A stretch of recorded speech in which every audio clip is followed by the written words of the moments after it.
الحمد للہ رب العالمین والصلاة والسلام على اشرف الانبیاء والمرسلین وعلى آلہ وصحابہ اجمعین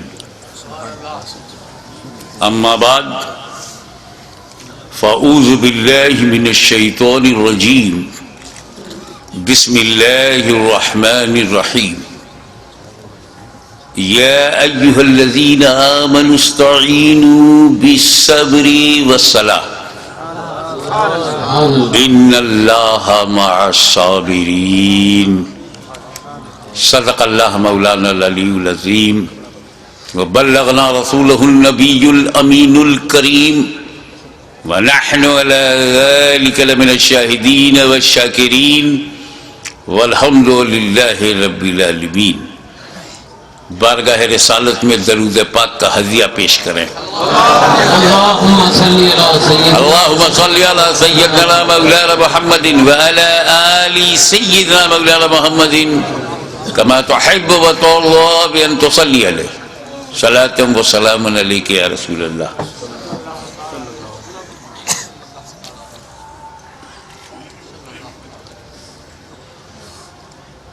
ابھی 2 دن پہلے دلی جانا ہوا تھا، وہاں سے بذریعے کار مراد آباد کی طرف روانگی تھی، تو ٹول والا ملا، وہیں پر ٹول دیا گیا، اس نے ایک رسید دیا، وہ جیب میں میرے پڑی ہوئی ہے۔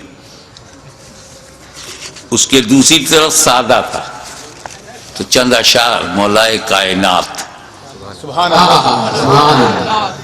مولائے کائنات جنہیں رضی اللہ تعالیٰ عنہ کہنا بھی صحیح ہے، کرم اللہ وجہہ الکریم کہنا بھی صحیح ہے، اور علیہ السلام کہنا بھی صحیح ہے۔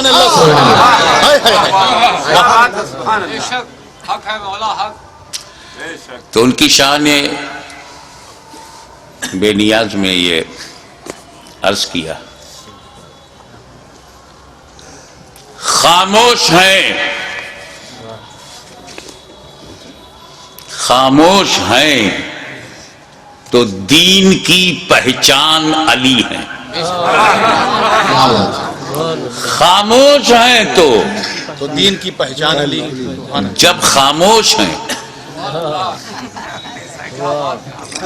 ان کی خاموشی یہ ہے، خاموش ہیں، دھیان دیجئے گا خاموشی پہ، تب مصرع ثانی میں آپ کو لطف آئے گا۔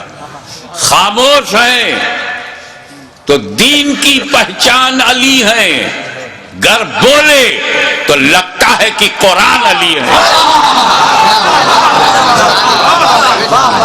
خاموش ہیں تو دین کی پہچان علی ہے، گر بولے میاں خانقاہ چشتیہ سمدیہ پھپون شریف کے سجادہ نشین بیٹھے ہوئے ہیں، ہم لوگ خانقاہی لوگ ہیں نا، اسی لیے ہر دور میں یزیدیوں سے پنجہ لڑاتے رہے۔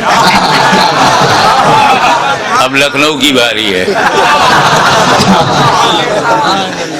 خاموش ہیں تو دین کی پہچان علی ہے، گر بولے تو لگتا ہے قرآن علی ہے۔ قرآن تو دیتا ہے ہمیں دعوت ایمان، قرآن تو دیتا ہے ہمیں، مصرع ثانی میں تیور دیکھیے گا، قرآن تو دیتا ہے ہمیں دعوت ایمان، ایمان یہ کہتا ہے میری جان علی ہے۔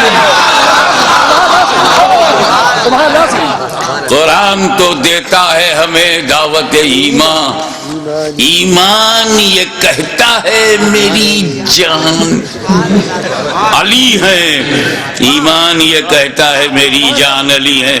ایک خانقاہی شعر ہو گیا ہے کہ امت میں نمایاں ہیں سبھی اہل ولایت، امت میں نمایاں ہیں سبھی اہل ولایت اور اصحاب ولایت کے بھی سلطان علی ہے. امت میں نمایاں ہے سبھی اہل ولایت، اصحاب ولایت کے بھی سلطان علی ہیں.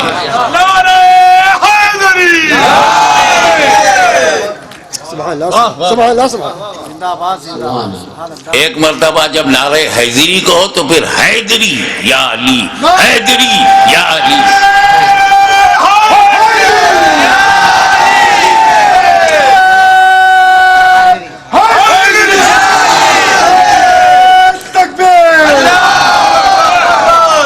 اس باغ نبوت کی کلی، توجہ چاہوں گا، اس باغ نبوت کی کلی فاطمہ زہرا، اس باغ نبوت کی کلی فاطمہ زہرا. حسنین ہے دو پھول تو گلدان علی ہے. حسنین ہے دو پھول تو گلدان علی ہے. یہ امت سرکار مٹی ہے نہ مٹے گی، یہ امت سرکار مٹی ہے نہ مٹے گی. اس آخری امت کے نگہبان، یہ امت سرکار مٹی ہے نہ مٹے گی. اس آخری امت کے نگہبان علی ہے.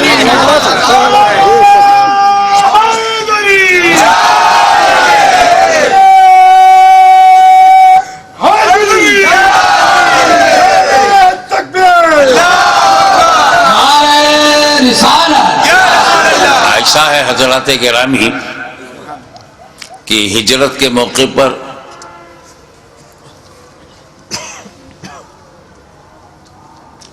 ہجرت کی رات ہے،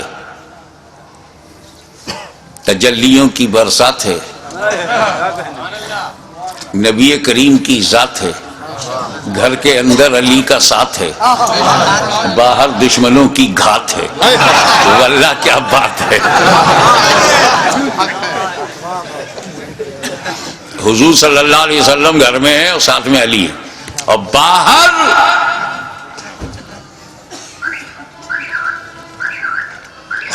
دار الندوہ میں کیا کہنے ابلیس کی صدارت میں جاہل ابن الجاہل اور ابو جہل جیسے لوگ جمع ہوئے تھے. تاریخ میں یہ لفظ میں نے اپنی طرف سے نہیں کہا ہے، وہ دار الندوہ ہی بالکل اس کا نام ہی عربوں میں دار الندوہ ہے. اور دار الندوہ اسے کہتے ہیں جہاں رسول کو مارنے کی، قتل کرنے کی، ختم کرنے کی سازش کی جائے. اب جب دنیا میں نبی نہیں رہے تو اب نبی کو مارنے کا کام تو ختم ہو گیا، تو نبی کے پیغام کو مارو، نبی کی سنت کو مارو، نبی کے دین کو مارو. اس کے لیے بھی ندوے کی ضرورت ہے.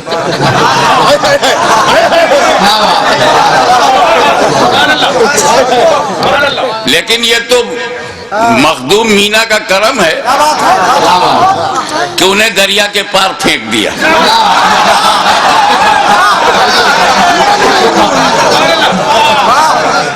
زندہ باد زندہ باد. ادھر لاشیں جلائی جاتی ہیں، ادھر مہک پہنچتی رہی تھی.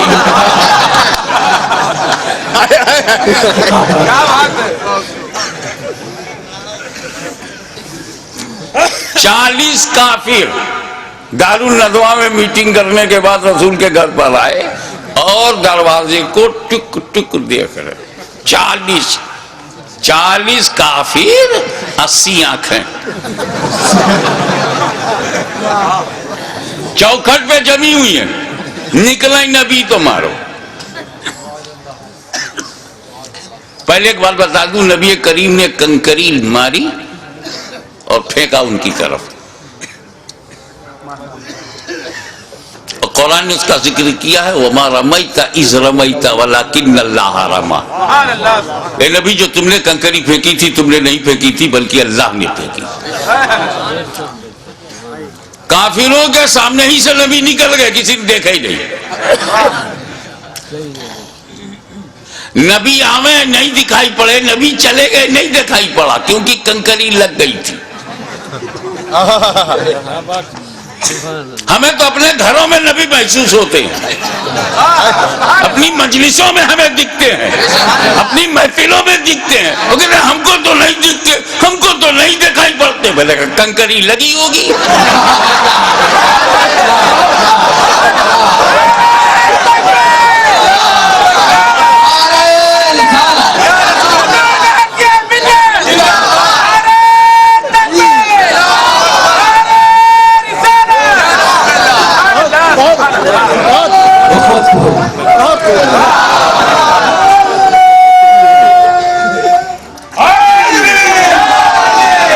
حضرات گرامی،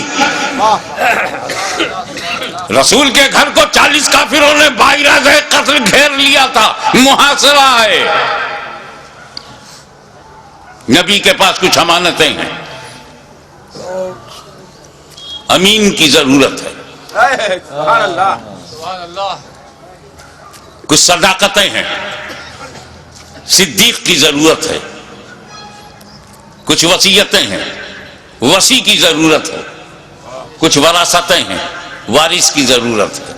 ایک ہی ذات میں سب موجود ہو۔ وہ صدیقین میں صدیق بھی ہو،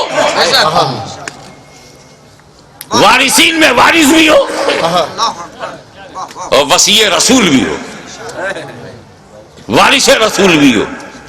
میرے نبی نے کہا دیکھو علی، اللہ کا حکم ہو گیا ہے، راتوں رات مجھے جانا ہے، مگر میرے پاس کافروں کی رکھی ہوئی امانتیں ہیں، یہ فلاں کی فلاں کی فلاں کی فلاں کی ہے، تم ایسا کرو، میرے بستر پہ سو جاؤ،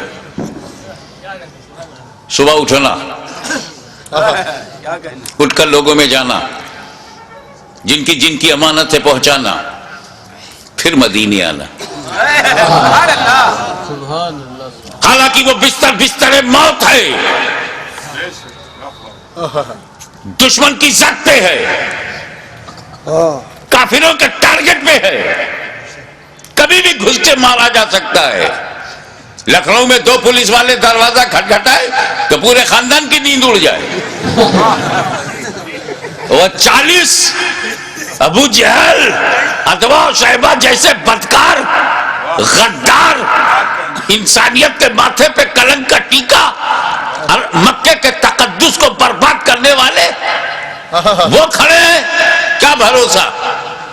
مگر مولا علی فرماتے ہیں کہ اس بستر پر میں چین کی نیند سویا، ایسی چین کی نیند مجھے زندگی میں کبھی نہیں ملی۔ جس بستر پر موت منڈرا رہی ہو وہاں چین کی نیند، جو کافروں کی زد پر ہو وہاں چین کی نیند۔ علی سو گئے، چین کیوں نہ ہو؟ بے چینی کی یہی تو وجہ ہوتی ہے کہ موت کسی وقت بھی آ سکتی ہے، موت کسی حالت میں بھی آ سکتی ہے۔ اس لیے نیک بندے اپنی ہر حالت پہ نظر رکھتے ہیں کہ میں کسی غلط حالت میں نہ رہوں، تاکہ موت جب بھی جس حالت میں آئے میں اچھی ہی حالت میں رہوں۔ تو یہ فکر نیند تو اڑائی دے گی، لیکن آج کی رات میں اس لیے چین سے سویا کہ مجھے نبی نے سلانے سے پہلے کہا تھا بستر پہ سو جاؤ، صبح اٹھنا، امانتیں بانٹنا۔ میں سمجھ گیا کہ علی کبھی بھی مر سکتا ہے، مگر آج کی رات اسے موت نہیں آئے گی۔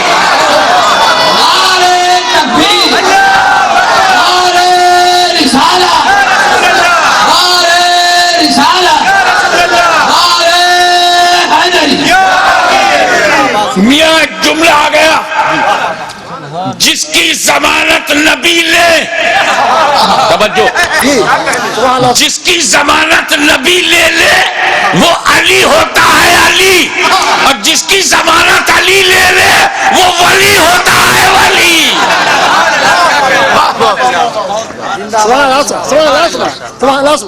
سبحان اللہ، کیا کہنے۔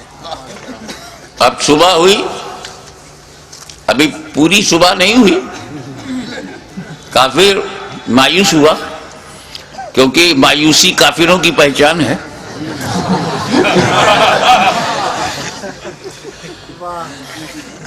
مومن تو اللہ کی رحمت سے کبھی مایوس نہیں رہتا. جب گیا اندر تو بڑا خوش ہوا. کفار بہت خوش ہوئے کہ ابھی بھی لیٹے ہوئے ہیں. کیا سمجھے کہ ابھی بھی محمد صلی اللہ علیہ وسلم لیٹے ہوئے ہیں. وہ تو جب چادر ہٹایا تو پتہ لگا کہ یہ علی ہے. توجہ چاہوں گا. علی مکے میں پیدا ہوئے.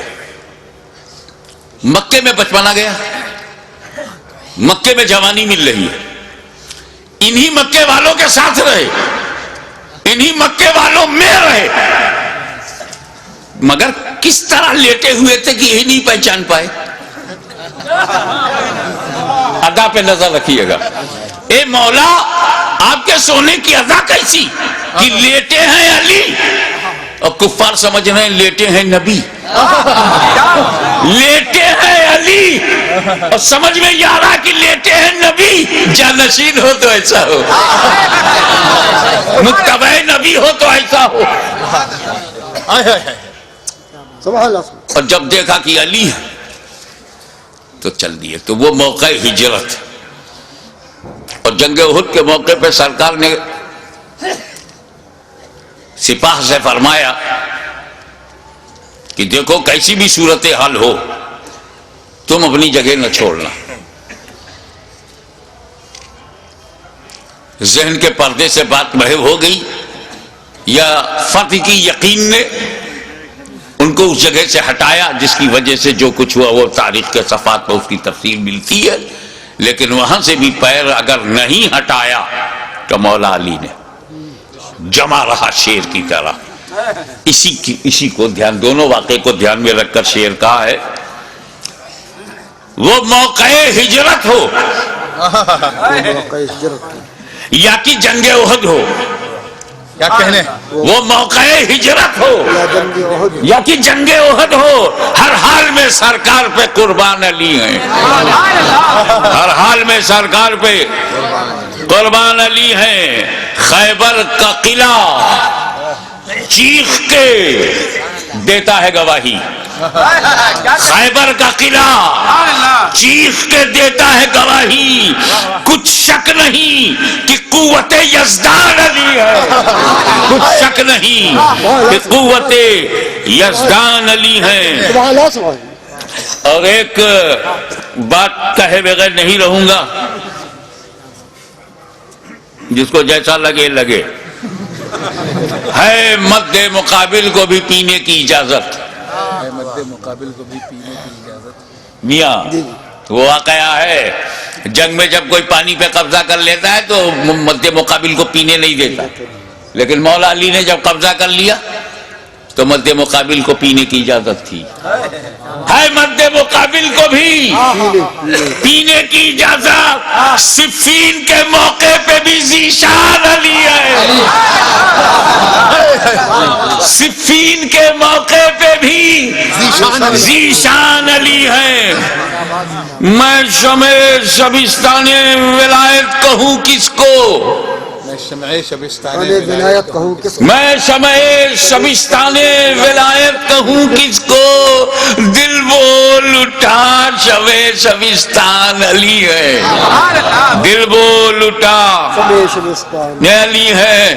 اور میں چاہتا یہ ہوں کہ جس جوش سے میں یہ مقطع کہہ رہا ہوں اسی جوش سے آپ اسے قبول فرمائیں کہ ہر ایک یزیدی سے کہو ہاشمی کھل کر. ہر ایک یزیدی سے کہو, لکھنؤ سے لے کے سہارنپور تک ہر ایک یزیدی سے کہو ہاشمی کھل کر. سہارنپور سے لے کے نجد تک ہر ایک یزیدی سے کہو ہاشمی کھل کر. سبزی منڈی سے لے کے دمشق تک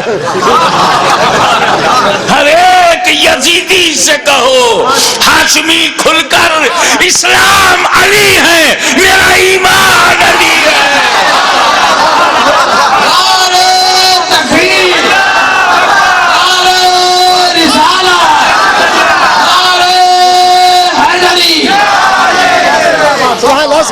ہر ایک یزیدی سے کہو ہاشمی کھل کر. اسلام علی ہیں، میرا ایمان علی ہے۔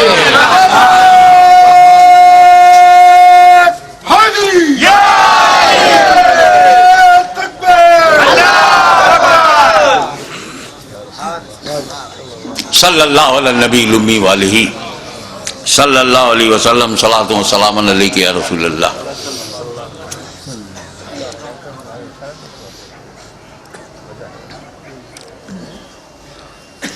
یہ تو ہم امام علی مقام حضرت امام حسین علیہ السلام سبحان اللہ، سبحان اللہ، کو پرسہ دینے، ان کے غم کو اپنا غم، انہوں نے جو امت کو بچایا ہے تو امت نے بھی انہیں دل سے اپنایا ہے۔ سبحان اللہ۔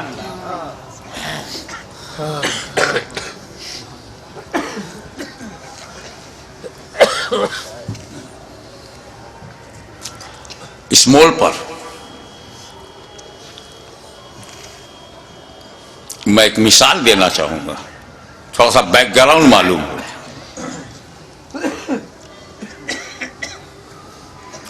عورت مرد دونوں پہ نماز فرض ہے۔ مرد تو مہینے میں 300 دن نماز پڑھتے ہیں، پڑھتے ہیں، خواتین نہیں پڑھ سکتی۔ خواتین 300 دن لگاتار بغیر ناغے کے نماز نہیں پڑھ سکتی۔ ایک وقت ایسا آتا ہے، کچھ دن ان پر ایسے گزرتے ہیں جس میں وہ پاک نہیں ہوتی، تو ان دنوں میں ان سے نماز معاف ہے، قضا بھی نہیں۔ جب پاک صاف ہو جاتی ہے 5 دن، 3 دن، 10 دن، زیادہ سے زیادہ جو بھی مدت ہے اس میں پاک صاف ہو کر کے پھر وہ اپنا نماز کا سلسلہ شروع کرتی۔ کوئی بھی نوجوان مسلم خاتون جو امید سے نہیں ہے، حمل سے نہیں ہے، وہ 300 دن نماز نہیں پڑھ سکتی۔ 21 دن 22 دن اس کے بعد ناپاکی کا دور شروع۔ چاہے وہ مسلم عورت عابدہ ہو، زاہدہ ہو، عارفہ ہو، چاہے وقت کی رابعہ بصریہ ہو، وہ ناپاکی کا دور آئے گا۔ مگر ہماری ماں بہنیں، یہ احساس کمتری کا مقام نہیں ہے، یہ خون بڑا ضروری خون ہے، یہ رب کی بہت بڑی نعمت بھی ہے کہ جب وہ امید سے ہو جاتی ہے عورت، اس کو پیٹ میں حمل قرار پاتا ہے تو یہی خون ڈائیورٹ ہو جاتا ہے بچے کی طرف، اور اسی خون سے اعضائے بدن بنتے ہیں، اسی سے دل، گردہ، کڈنی، جتنی ضرورت کی چیزیں سب بنتی ہیں۔ اس لیے 9 مہینے تک خون نہیں آتا، کیونکہ جو خون خارج ہوتا تھا ہر مہینے، وہ خون اب بچے میں منتقل کر دیا گیا ہے۔ اسی لیے جب بچہ پیدا ہوتا ہے تو اس رابطے کو کاٹا جاتا ہے جو خون جانے کا رابطہ تھا۔ تو ہماری ماں بہنوں، یہ خون بہت ضروری ہے۔ یہی خون تو بچوں پہ احسان ہے ماں کا کہ اپنے خون سے والدہ نے اسے سینچا ہے، یہ خون بہت ضروری ہے۔ تو ہندوستان سے لے کے امریکہ تک، امریکہ سے لے کے فجی تک، دنیا کے اس کونے سے لے کے اس کونے تک ایک بھی عورت نہیں ملے گی جو مسلم ہو، نوجوان ہو، حمل سے نہ ہو اور نماز 300 دن پڑھتی ہو، چاہے وہ کسی بھی جماعت کی ہو، کسی محل کی رہنے والی ہو، مگر اسی زمین کے اوپر، اسی آسمان کے نیچے ایک خاتون، کیا کہنے، ایک عورت، ایک مخدومہ، ایک محترمہ، صرف ایک خاتون ہے جو 300 دن لگاتار نماز پڑھتی تھی۔ سبحان اللہ۔ 2 مہینے میں 60 دن، 3 مہینے میں 90 دن، سال بھر میں 360 دن، اور اس مقدس ترین خاتون کا نام ہے سیدہ فاطمہ زہرا۔ سبحان اللہ، سبحان اللہ۔ میں ان اختلافی روایات میں آپ کے ذہن کو بوجھل نہیں بنانا چاہتا کہ ایک رطوبت نکلتی تھی وہ خشک ہو جاتی تھی تو ظہر پڑھ لیتی تھی، عصر سے پہلے خشک ہو جاتی تھی تو پڑھ لیتی تھی، مغرب سے پہلے، ایسا کچھ کہا گیا ہے؟ ارے مدعا یہ نہیں ہے، مسئلہ یہ ہے کہ جو خون مانع صلاۃ ہے، جو نماز پڑھنے سے روکتا ہے، وہ خون حضرت فاطمہ میں نہیں تھا۔ وہ خون ہوتا تو انہیں بھی نماز میں رکنا پڑتا، پاکی کا انتظار کرتی، لیکن وہ خون ان میں تھا ہی نہیں، اس لیے مسلسل نماز پڑھتی رہی۔ لیکن میرے مولا سیدہ فاطمہ میں وہ خون نہیں تھا، مگر وہ خون تو بہت ضروری ہے، اسی خون سے بچے بنتے ہیں، اسی سے بچوں کا نشوونما ہوتی ہے، اعضائے بدن بنتے ہیں۔ اور جب وہ خون حضرت فاطمہ میں نہیں تھا تو جب پیٹ میں امام حسن تھے، جب پیٹ میں امام حسین آئے تو یہ دونوں بنے کس چیز سے؟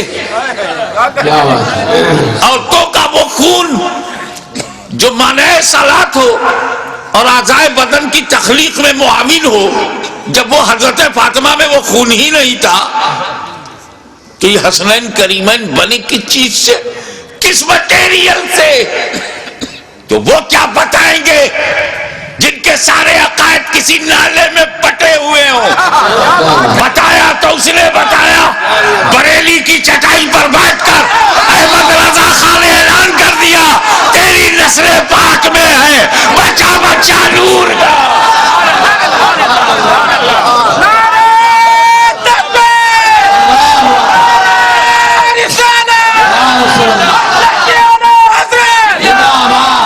تیری نسل پاک میں ہے بچہ بچہ نور کا، تو ہے عین نور، تیرا سب گھرانہ نور کا۔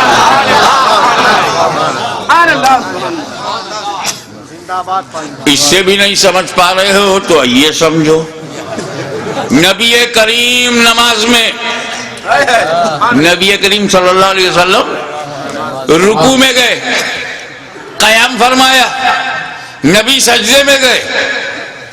اب سجدے میں تم جا چکے ہو، بتاؤ کتنی اچھی فیگر بنتی ہے جب بندہ سجدے میں ہوتا ہے اور کوئی پیٹھ پر بیٹھ جائے تو بیٹھنے والے کو کوئی خطرہ ہی نہیں۔ رکوع میں ہوئے اور پیٹھ پر بیٹھے تو کچھ ڈس بیلنس ہونے کا خطرہ بھی۔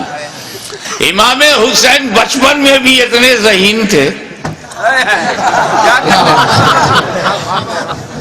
کہ جب نانا سجدے میں گئے تب پیٹھ پر بیٹھے ہیں۔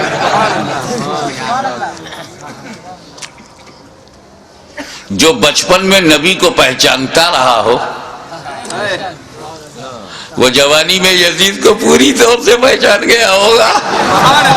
یہ نہیں پہچان پا رہے ہیں تو رضی اللہ عنہ کہہ رہے۔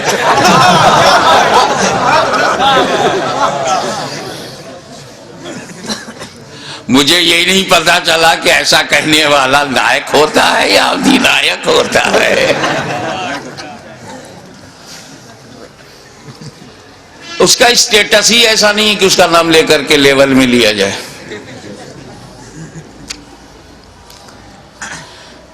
نبی کریم صلی اللہ علیہ وسلم سجدے میں ہیں، امام علی مقام بیٹھ گئے پیٹھ پر۔ تم بھی تو سجدہ کرتے ہو، سجدے میں کچھ دکھائی دیتا ہے؟ خیال کرو، ماتھا زمین پر، ناک زمین پر، آنکھ کے سامنے کچھ دکھتا کیا؟ آگے کا نہیں دکھتا، آنکھ کے سامنے جو زمین ہے وہی نہیں دکھتی، اور جو پیٹھ پر ہے نبی نے دیکھ لیا۔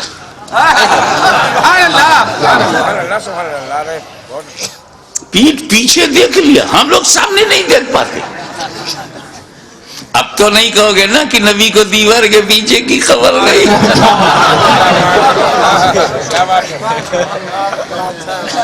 اب تو دہلوی فتنے سے اپنے کو الگ رکھو گے۔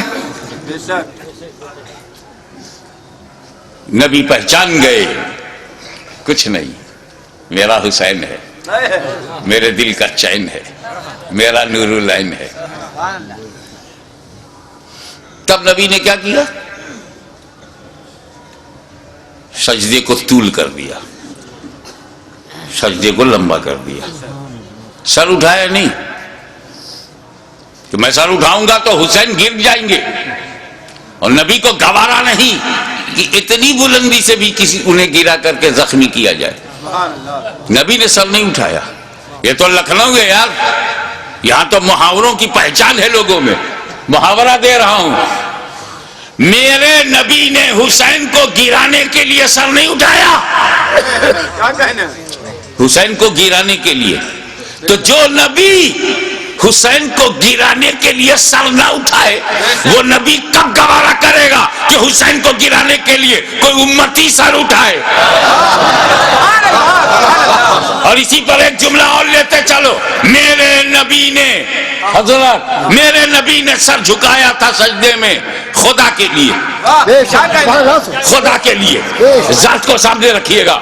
نبی نے سر جھکایا تھا خدا کے لیے، نہیں اٹھا رہے ہیں حسین کے لیے. کتنا قیمتی ہیں حسین، کتنے عظیم ہیں حسین، کتنے بے مثال ہیں حسین. اب اور غور کرو، نبی کریم سجدے کی حالت میں ہے اور پیٹھ پر امام حسین ہے. سائیکولوجیکل سچویشن کیا ہے؟ اگر حسین پیٹھ پر نہ ہوتے، امام حسین پیٹھ پر نہ ہوتے، پشت مبارک پہ نہ ہوتے، تو سبحان ربی الاعلیٰ، سبحان ربی الاعلیٰ، سبحان ربی الاعلیٰ 3 بار کہہ کے، 5 بار کہہ کے، 7 بار کہہ کے سر اٹھا سکتے تھے نا. جیسے ہی پیٹھ پر امام حسین بیٹھ گئے، گنتی بند. اب حضور، اب تسبیح حضور پڑھ رہے ہیں، گن نہیں رہے، دھیان اس پر ہے کہ ابھی بھی پیٹھ پر ہیں. گنتی بند. تو اب حضور کا کیا عالم تھا؟ زبان سے، سجدے کی حالت میں زبان سے کہہ رہے ہیں سبحان ربی الاعلیٰ، سبحان ربی الاعلیٰ، سبحان ربی الاعلیٰ، سبحان ربی الاعلیٰ. دل میں ابھی حسین پیٹھ ہی پر ہیں، ابھی بھی پیٹھ پر ہیں، ابھی بھی پیٹھ پر ہیں. سبحان ربی الاعلیٰ، سبحان ربی الاعلیٰ، ابھی بھی پیٹھ پر ہیں. سبحان ربی الاعلیٰ، سبحان ربی الاعلیٰ. زبان سے ذکر خدا، دل میں خیال حسین. کتنا قیمتی ہے حسین، کتنے عظیم ہے حسین. ایک بات بولوں، آپ یہاں بیٹھے ہو، اگر نماز میں کھڑے ہو جاؤ تو خدا سے اور قریب ہو، رکوع میں چلے جاؤ تو اور قریب ہو، اور سجدے میں چلے جاؤ تو بے حد قریب ہو.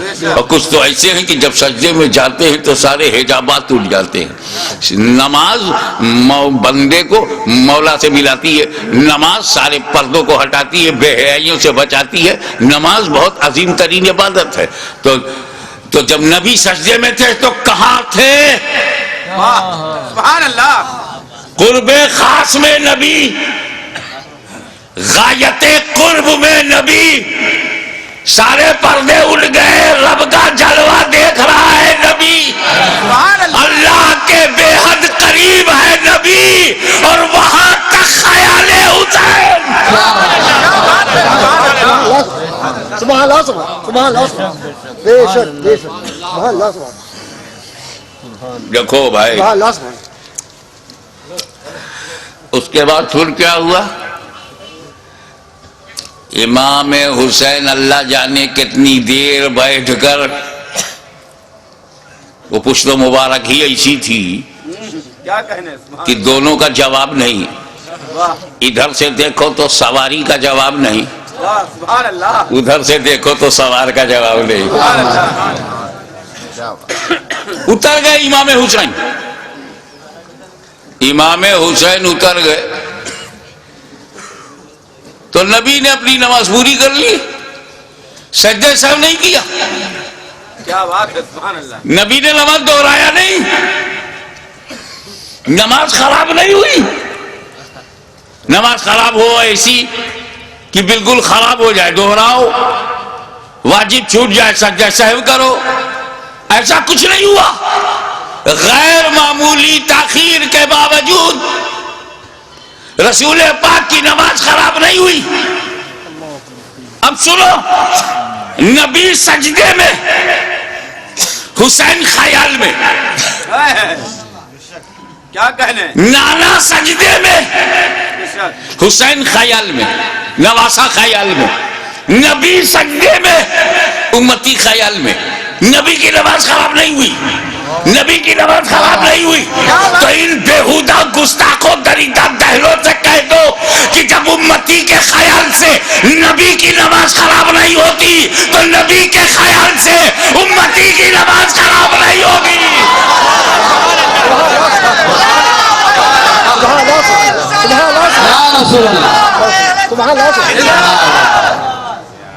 حضرات، منشائے نبی یہی ہے کہ تم اس طرح نماز پڑھو گویا خدا کو دیکھ رہے ہو. کأنک تراہ. جب نبی جبریل، حدیث جبرائیل ہے، آئے اور اسلام کے بارے میں، ایمان کے بارے میں بتا کر احسان کے بارے میں فرمایا، احسان کی تشریح کی. اسی ضمن میں یہ بات آتی ہے، رسول پاک نے کہا اس طرح نماز پڑھو گویا خدا کو دیکھ رہے ہو. لیکن یہ آسان نہیں ہے تو آسان بھی فرما دیا.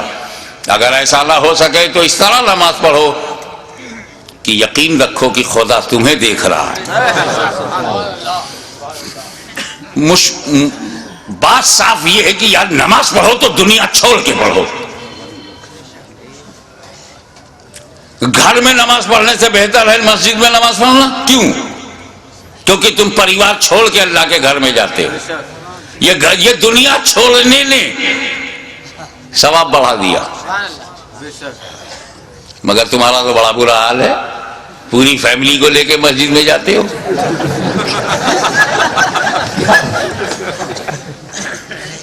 سر سجدے میں ہے، خیالات خدا نے کہاں ہے. ایک مرید کی چابی کنجی غائب ہو گئی. اس کی الماری میں بڑے ضروری ڈاکومنٹس تھے، دستاویز. پیر کے پاس گیا، حضور کوئی دعا بتا دیجئے، کنجی غائب ہو گئی ہے، اگر کنجی نہیں ملے گی تالا توڑنا مشکل ہے، اس میں کاغذات بہت اہم ہیں. پیر صاحب نے کہا جاؤ 2 رکعت نماز پڑھو. وضو کر کے جیسے ہی 2 رکعت نماز نفل کے لیے وہ کھڑا ہوا، دنیا بھر کے خیالات شروع. کیا کیا تھا، کیا کر رہا ہوں، کیا کرنا ہے. اسی میں یہ بھی یاد آ گیا کہاں رکھا ہے.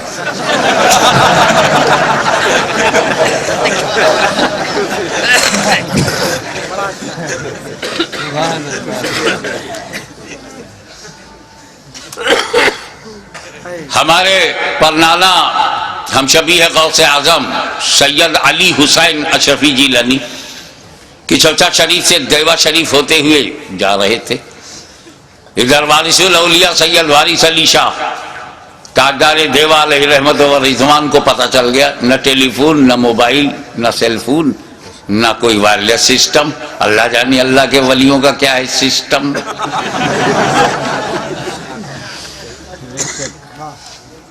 سنو جی پانی لاؤ. پانی لایا گیا، وضو کیا وارث پاک نے. ابھی وہ پانی وضو کا خشک نہیں ہوا تھا کہ اشرفی نانا سامنے آ گئے. دونوں نے ایک دوسرے سے بات ہی نہیں کی، ہونٹ سلے رہے، آنکھوں سے گفتگو ہو گئی. اشرفی نانا مسجد کی طرف گئے، مصلی پہ کھڑے ہو گئے.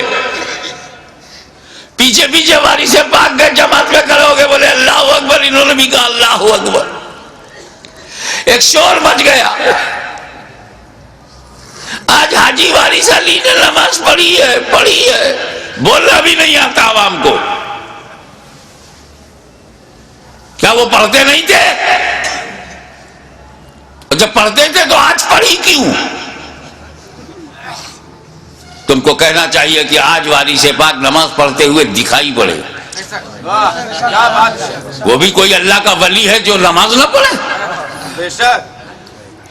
علی کو کہ چونکہ اللہ والا اللہ ہی کے لیے سب کام کرتا ہے، بندوں کو دکھانے کے لیے نہیں. دکھانے کے لیے اللہ والے نماز پڑھتے ہی نہیں. یہ تو ایک جماعت کا مقدر ہے،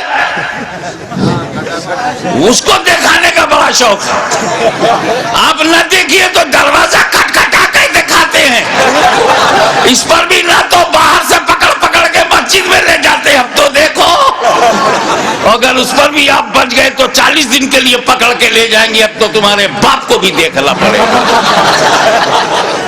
کیا کہنے بہت اسی دکھاوے کا تو انہیں کمیشن ملتا ہے. خوب. اللہ کے ولیوں کو اپنی طرح مت سمجھو.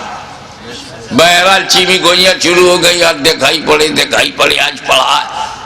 تو خادم نے کہا حضور بڑی چیمی گوئیاں ہو رہی ہیں, آج آپ نے پڑھتے ہوئے سب نے دیکھ لیا نا.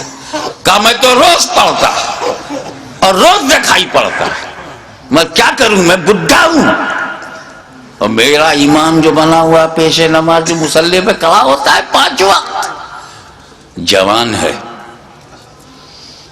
کہتا اللہ اکبر, پڑھتا ہے الحمدللہ رب العالمین الرحمن الرحیم مالک یوم الدین, اور دل میں ہے جیسے یہ نماز ختم ہو جائے گی مجھے سیوئی لینا ہے بازار سے, درزی کے ہاں سے کپڑا اٹھانا ہے, کسائی کے ہاں سے 2 کلو قیمہ لینا ہے, اس کے بعد دودھ والے سے بولنا ہے, اور پھر جا کپڑا بچوں کے لیے ریڈی میڈ کپڑے خریدنے ہیں, عید کا دن پرسوں ہے.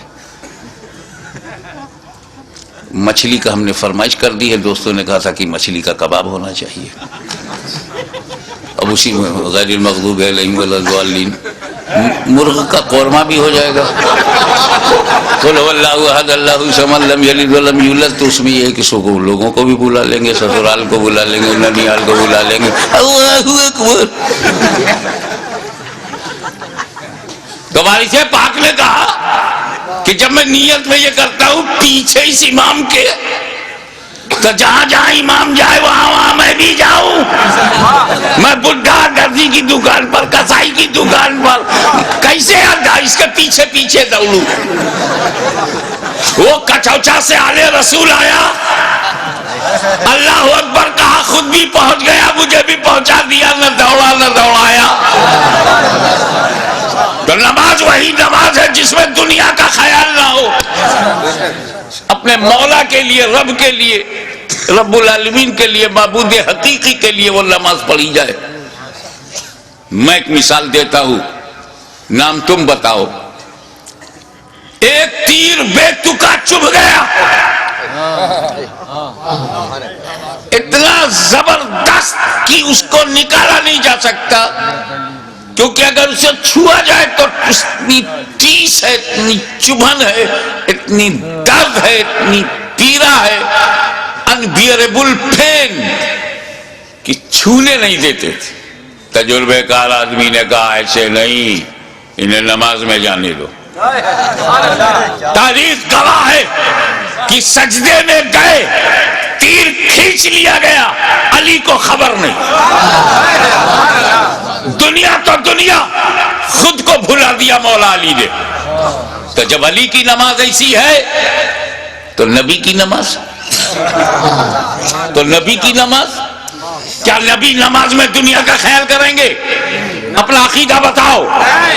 پیچھے والے بولو, کیا تمہارا نبی نماز کی حالت میں دنیا داری کرے گا, دنیا کا خیال کرے گا, دنیا کی رعایت, دنیا سے محبت نماز میں؟ حسین کا خیال تو کیا, حسین کی رعایت تو کیا, حسین کا تصور تو ہے, حسین کا خیال کیا. نماز میں حسین کا خیال. اب حسین کو چاہے لکھنؤ والو تم دین کہو چاہے دنیا, میں تمہیں آزادی دیتا ہوں. لکھنؤ سے کاکوری تک آزاد ہو تم. شجرہ بدل سکتے ہو تو عقیدہ بدلنے میں کیا دیر لگتی ہے. آزادی ہے, جو چاہو میرے حسین کو کہو, چاہے دین کہو چاہے دنیا. مگر اگر تم نے حسین کو دنیا کہا تو اعتراض حسین پہ نہیں ہے, اعتراض مصطفیٰ کی نماز پر ہے کہ نبی نے دنیا کا خیال سجدے میں, دنیا کا خیال نماز میں, دنیا کا خیال بندگی میں, دنیا کا خیال قرب خدا میں, دنیا کا خیال حالت سجدہ میں. تو حسین کو دنیا نہ کہو, وہ کہو جو خواجہ غریب نواز نے کہا, دین است حسین, دل پناہ است حسین.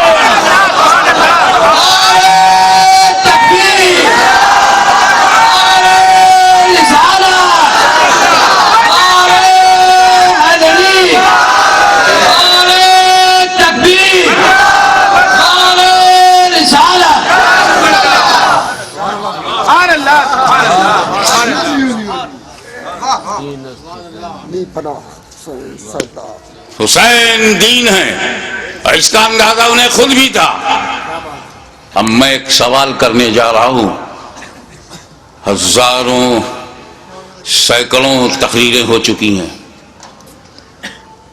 کربلا معلیٰ کا واقعہ ہونے کے بعد آج تک اور آج سے لے کے قیامت تک ہوتی رہیں گی، مگر ایک سوال اٹھاتا ہوں، اگر اس کا میں بھرپور جواب دے سکوں تو خاتمہ بالخیر کا طلبگار ہوں کہ آپ دعا فرمائیں۔ وہ یہ کہ امام حسین علیہ السلام کی شہادت کے بعد کوئی شہید نہیں ہوا، وہ بھی نہیں ہوا جو very nearest to Hussain, closer to Hussain, اور حسین کے بعد امام، اتنا امپورٹنٹ پرسنالٹی وہ بھی شہید نہیں ہوئی۔ امام زین العابدین، سید الساجدین، وہ شہید نہیں ہوئے، جبکہ حسین کے بعد امام زین العابدین کے لیول کا اہل بیت میں کربلا میں کوئی دوسرا نہ تھا۔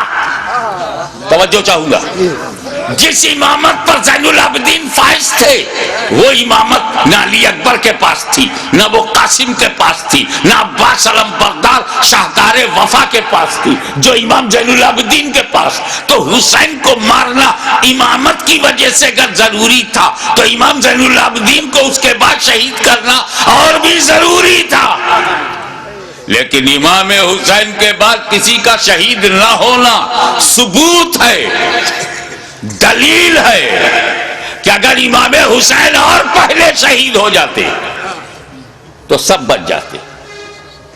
پھر امام حسین نے شہادت میں تاخیر کیوں کی؟ حر کی جگہ خود بڑھ جاتے اور امام حسین شہید ہو جاتے تو جیسے امام حسین کی شہادت کے بعد وقت کا امام شہید نہیں ہوا، یہ بچے بھی شہید نہیں ہوتے، نہ امام حسن کا بیٹا شہید ہوتا نہ امام حسین کا بیٹا شہید ہوتا۔ پھر امام حسین نے گردن دینے میں تاخیر کیوں کی؟ بالکل آخر میں کیوں اپنی گردن دی؟ اس کا جواب تم نے تو اہل بیت کو پہچانا ہی نہیں، جیسا سوچتے ہو ویسا ان کو بھی سمجھتے ہو۔ ارے پاک کی اولاد ہے، پاک ہے، پلیت کی سمجھ میں کیسے آئے؟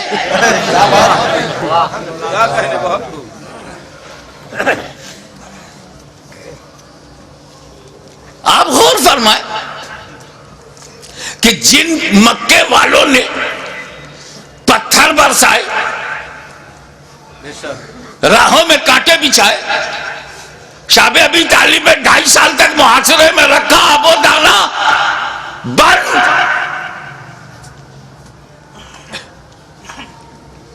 13 سال تک مسلسل ظلم و ستم کا ایک نہ ختم ہونے والا سلسلہ، لیکن 8 سال کے بعد جب مدینے سے مکہ نبی کریم لوٹے ہیں، مکے کی پوری رجم بدل گئی، سارے ظالم سارے اتیاچاری سامنے کھڑے ہیں، مگر نبی سب پر رحمت کی نظر ڈال رہے ہیں۔ وَأَنْتُمُ الطُّلَقَاء، جاؤ تم سب آزاد ہو، میں نے معاف کر دیا۔ ظالموں کو معاف کرنے والی نظر، مزاج، اسی رحمت للعالمین کا یہ نواسا ہے، جس کا رسول رؤوف الرحیم ہے، نہیں چاہتے کہ کوئی بندہ جہنم میں جائے، ان کا نواسا کب چاہے گا؟ دشمن صحیح، مگر یہ جہنم کی تعداد بڑھی تو میرا کیا فائدہ؟ موقع دو سدھرنے کا، موقع دو سنبھلنے کا، اپارچونٹی دو گائیڈنس پانے کا۔ مقصد یہ تھا یزیدیوں تم کسی کو قتل نہ کرو، اسی میں تمہاری بھلائی ہے۔ اسی میں تمہاری بچت ہے، فلاح ہے. بدل دو اپنے ارادے کو، بدل دو اپنے خیالات کو. اہل بیت کے خون سے اپنی تلواروں کی پیاس نہ بجھاؤ. خطبہ دیا، سمجھایا، موقع دیا، لیکن محسوس ہوا کہ یہ سب بے شرمی کی انتہا کو پہنچے ہوئے ضدی، یہ کلاب الدنیا بھی ہے، کلاب النار بھی. یہ دنیا کے کتے جہنم کے کتے بننا چاہتے ہیں، مگر پھر بھی رحمت للعالمین کا نواسا، رحمت عالم کا پروردہ نظر کردہ اپنے دشمنوں کو یہ بھی موقع دے رہا ہے کہ اگر تم کچھ لوگوں کو قتل کر کے اپنی تلوار کی پیاس کو بجھانا چاہتے ہو تو لو میں تمہیں حر دے رہا ہوں، لو میں تمہیں وعد دے رہا ہوں، لو میں آمان دے رہا ہوں، لو میں اپنے انصار دے رہا ہوں. اگر اس سے بھی تسلی نہیں ہوتی تو لو میں تمہیں قاسم بن حسن دے رہا ہوں. اب بھی تسلی نہیں ہوتی تو لو علی اکبر کی جوانی لے لو. اب بھی تسلی نہیں ہوتی تو عباس کے بازو لے لو. اب بھی تسلی نہیں ہوتی تو علی اصغر کا خون لے لو. لیکن مجھ تک جلدی مت کرنا. کیا کہنا؟ میں رحمت عالم کا نواسا ہوں، رحمت بھری نظر سے تمہیں مہلت دے رہا ہوں. مجھے مارنے میں عجلت مت کرنا. اگر تم اتنے لوگوں کو شہید کر کے رک جاؤ، تائب ہو جاؤ، تو میں رحمت للعالمین کا نواسا ہوں، بیٹا ہوں. میں محشر میں تمہارے ان گناہوں کی مغفرت کروا سکتا ہوں، کیونکہ علی اکبر کا قاتل قاتل مومن ہے، عباس کا قاتل قاتل مومن ہے، قاتل حر قاتل مومن ہے، قاتل علی اصغر قاتل مومن ہے. قتل مومن شدید ترین گناہ کے باوجود مغفرت میں کروا سکتا ہوں. مجھے مارنے میں جلدی نہ کرنا.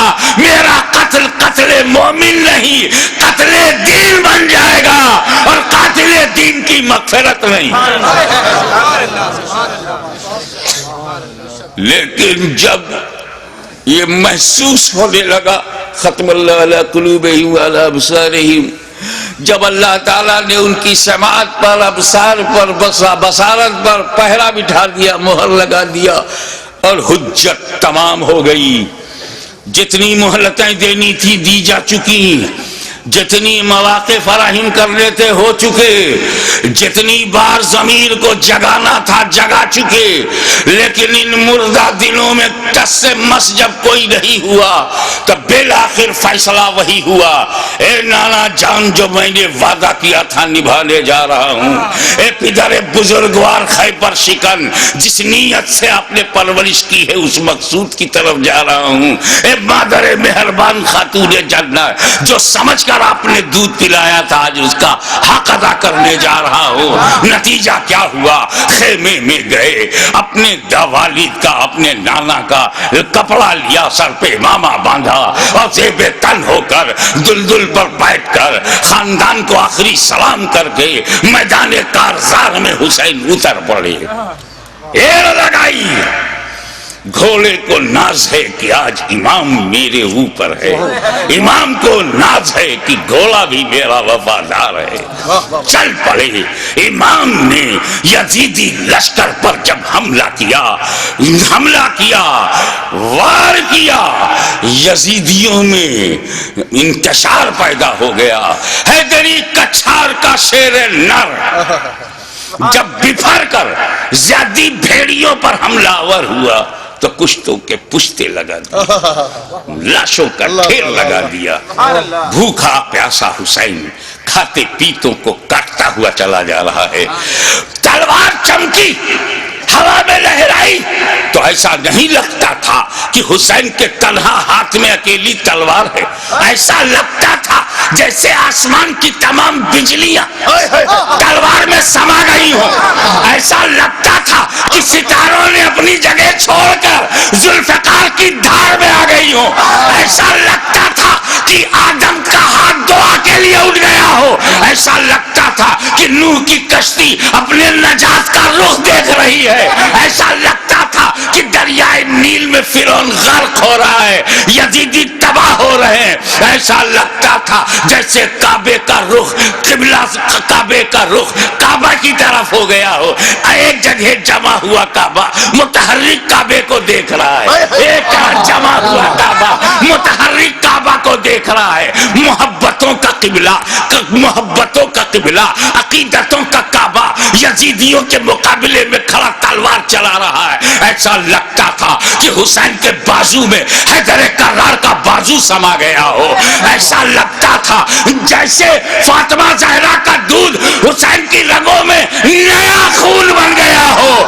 ایسا لگتا تھا, ایسا لگتا تھا, آپ نعرہ بند کیجئے, ایسا لگتا تھا جیسے تمام جنہ انتظار دے رہے ہیں, داد شجاعت دے رہے ہیں, اور ان کی دعاؤں میں فرشتوں کی آمین شامل ہو گئی ہو. ایسا لگتا تھا کہ صداقت سمٹ گئی ہے. ایسا لگتا تھا کہ عدالت نے پکڑ لیا ہے. ایسا لگتا تھا کہ سیادت نے اپنے جلوے دکھا دیے ہیں. ایسا لگتا تھا کہ تنہا حسین میں, تنہا حسین میں جرأت موسیٰ بھی ہے, استقامت ابراہیم بھی ہے, ارادہ اسماعیل بھی ہے. اس وقت سامنے شیطان تھا, اسماعیل کا ارادہ پہاڑ تھا.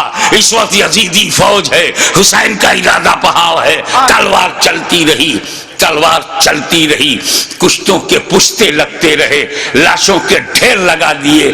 اب اس تلوار کو روکا کیسے جائے؟ اس تلوار کا رکنا یزیدی نقطہ نظر سے بہت ضروری تھا. یہ تلوار روکے, یہ تلوار روکے گی تو یزیدی بچیں گے. زیادی بھیڑیوں کو کاٹتے تھے جیسے کوئی گاجر مولی کو کاٹ رہا ہو.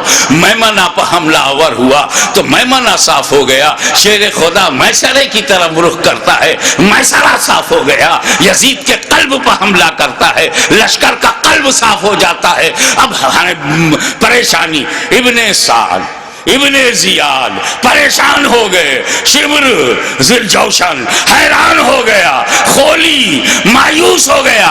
یا اللہ یہ کیا ہو رہا ہے؟ ایک ہی آدمی سب کی گردنیں کاٹتا چلا جا رہا ہے. کہیں ایسا نہ ہو کہ ایک تاریخ ایسی بن جائے کہ 20,000 کے لشکر جرار کو تنہا ایک آدمی نے شکست دے دیا. اس تلوار کو رکنا چاہیے, یہ تلوار رکنی چاہیے. مگر اس تلوار کو روکا کیسے جائے؟ وہ تلوار جسے بھوک نہ روک سکی, وہ تلوار جسے پیاس نہ روک سکی, وہ تلوار جسے لاشیں نہ روک سکی, وہ تلوار جسے زینب و سکینہ کے مریض خطر میں آ جانے کا اندیشہ نہ روک سکا, وہ تلوار جسے علی اکبر کی لوٹی ہوئی جوانی نہ روکے, وہ تلوار جسے لٹا ہوا قاسم کا شباب نہ روکے, وہ تلوار جسے عباس علم بردار کے کٹے ہوئے بازو نہ روکے, وہ تلوار جسے معصوم اور شیر خوار بچہ علی اصغر کی موت نہ روک سکے. اس تلوار کو کوئی روک نہیں سکتا. زمین بھی تائید میں ہے, آسمان بھی حمایت میں ہے, فضا بھی مددگار ہے. اس تلوار کو کوئی روک نہیں سکتا. وہ تلوار جو بھوک سے نہ رکے, پیاس سے نہ رکے, قتل سے نہ رکے, خیموں میں لاشیں لے جانے سے نہ رکے. اچانک وہ تلوار رک گئی, وہ تلوار رک گئی. بس یہی نازک سا موڑ ہے. وہ تلوار رک گئی, بھوک سے نہیں, پیاس سے نہیں, شہیدوں کی شہادت سے نہیں, بہو بیٹیوں اور بہنوں کے خطرے میں جانے کے اندیشے سے نہیں رکی. وہ تلوار اس لیے رک گئی کہ نماز کا وقت ہو گیا. سبحان اللہ, نماز کا وقت ہو گیا.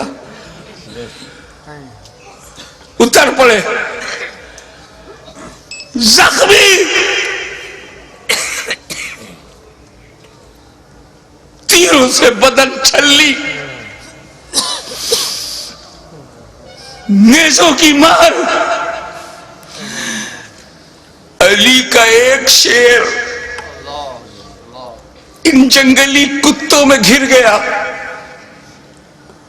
اب جانتے ہیں واقعی ایک شیر ہو, اس کو 2000 کتے گھیر لے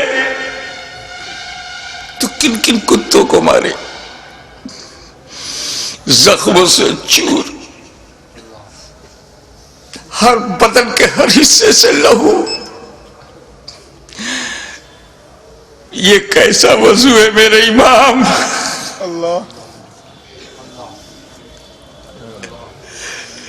ہمارے لیے، امت کو بچانے کے لیے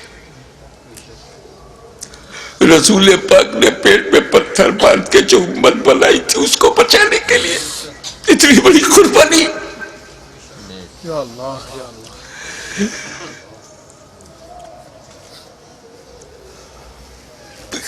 زمین پر گرے سجدے میں. یزیدیوں نے سوچا بس یہی موقع ہے، اگر یہ اٹھے گا شیر تو پھر مارے گا، اسے اٹھنے نہ دو.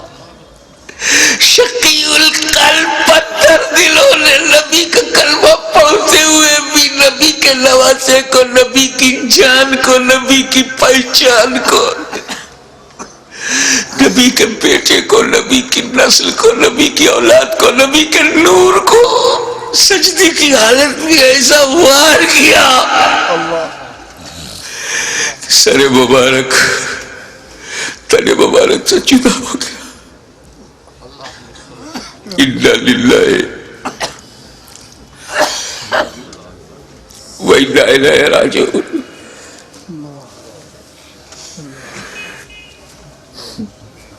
کٹ گیا، گردن کٹ گئی.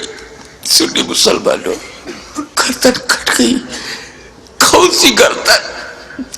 جس کو تمہارا ہمارا نبی چوما کرتا تھا، کٹ گئی. کعبے کے ایک پتھر کو میرے نبی نے ایک بار چوما، حجر اسود کو. قیامت تک لوگ چومیں گے، مگر حسین کے گلے کو تو نبی نے بار بار چوما تھا، بار بار چوما تھا. تم کہتے ہو حسین کا گلا کٹا، حسین کا گلا کٹا. میری دل سے پوچھ، بوسہ گاہ مصطفیٰ کٹ گئی، بوسہ گاہ رسول کو کاٹ دیا.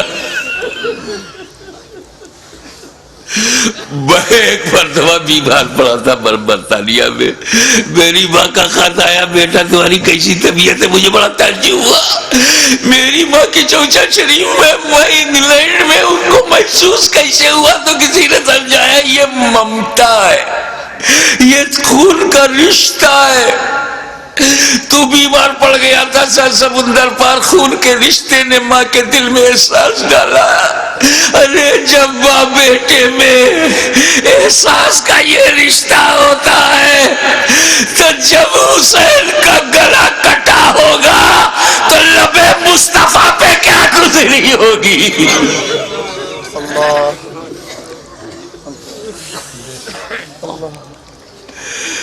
حضرت عبداللہ ابن عباس روایت کرتے ہیں، جو بحقی میں ہے، مشکات میں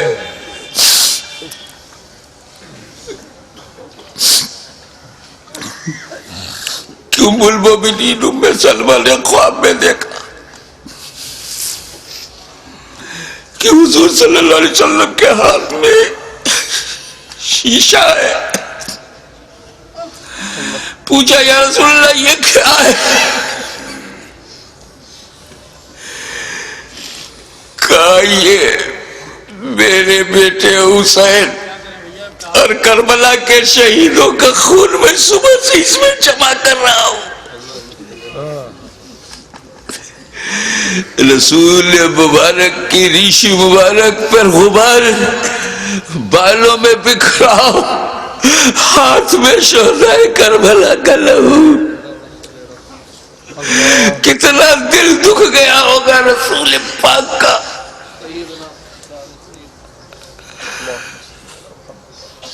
سر کٹا،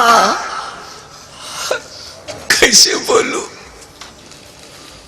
نہیں کہہ پا رہا ہوں. کسی اور گھر کا واقعہ ہوتا تو میں تفصیل سے بیان کرتا ہے۔ یہ غم تو میرے اپنے خاندان کا غم ہے، یہ تو اہل بیت کی آزمائش کا۔ بس یوں سمجھو کہ نیزے پہ اس سر کو اٹھایا ظالموں نے، ارے نیزے پہ اٹھانے کا مطلب کچھ سمجھ میں آیا؟ گردن کٹ گئی، نیزے کو رکھا گا اس گلی میں جس سے رسول پاک کا لعاب دہن گزرا تھا، وہ گلا جس سے خاتون جنت کا جنتی دودھ گزرا تھا، جس پر علی مرتضیٰ کے دیے ہوئے لقمے گزرے تھے۔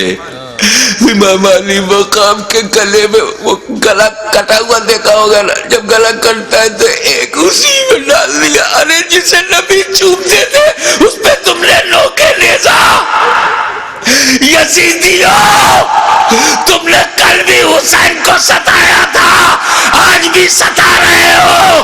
فرق یہ ہے کہ کل نوکے نیزا سے تکلیف پہنچائی تھی، آج اپنی تقریروں میں نوکے زبان سے تکلیف پہنچا رہے ہو، نوکے قلم سے تکلیف پہنچا رہے ہو۔ یاد رکھو حسین نے امت کو اسی لیے بچایا ہے کہ ساری زندگی امت حسین پر قربان ہوتی رہے گی، حسین پر ہم اپنی جان دیتے رہیں گے۔ نیزے پہ اٹھا لیا، یہ تو ہندوستان کا کوئی اتیاچاری بھی نہیں کرتا، نیزے پہ اٹھا لیا، حسین کے سر مبارک کو نوکے نیزہ پہ رکھ کر اٹھا دیا، جلوس نکالا، نوکے نیزہ پہ بلند کر دیا امام کا سر، اور وہیں سے میرا امام اپنے غلاموں کو آخری درس دے رہا ہے۔ اے میرے غلاموں دیکھو، یزیدیوں کی بھیڑ میں، یزیدیوں کے لشکر میں تیرا امام کا سر اوپر ہے، تیرے امام کا سر اوپر ہے،